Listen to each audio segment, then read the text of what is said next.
How to speed up video in CapCut. I'll be explaining to you in this video how you can speed up your video on CapCut.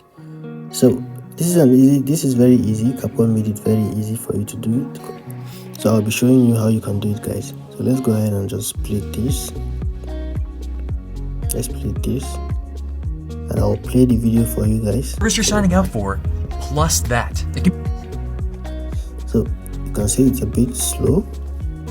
So to speed up this, go ahead and click on where it says audio. So to speed up this, click on the clip.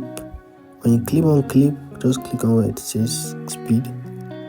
So you can see there's a normal. So here you can just adjust your speed. So I can do 2x. So I come back here and play the video, guys. Plus that. You can do whatever. You can see it's a bit fast. So we can undo this.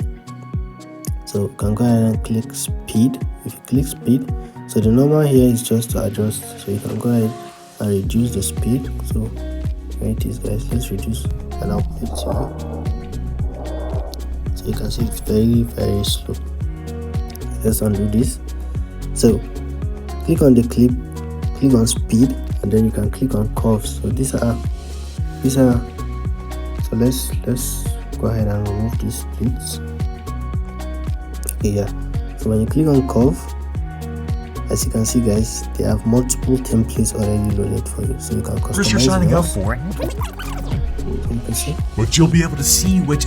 First, you're signing up. So you can use any of these effects on CapCut. There's the hero effect, the bullet effect, the flash To your inbox. But you'll be able to see. These are all nice effects.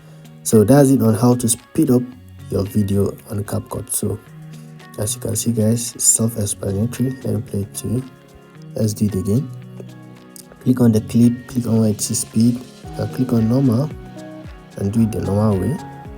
Or you can go ahead and use this curve. I really like this. First, you're signing up for plus that. It can be whatever you want it to be. Doing this will still send those emails to your inbox, but you'll be able to see which address it was sent. Go ahead and click on the like and subscribe button to support the channel. See you on the next one.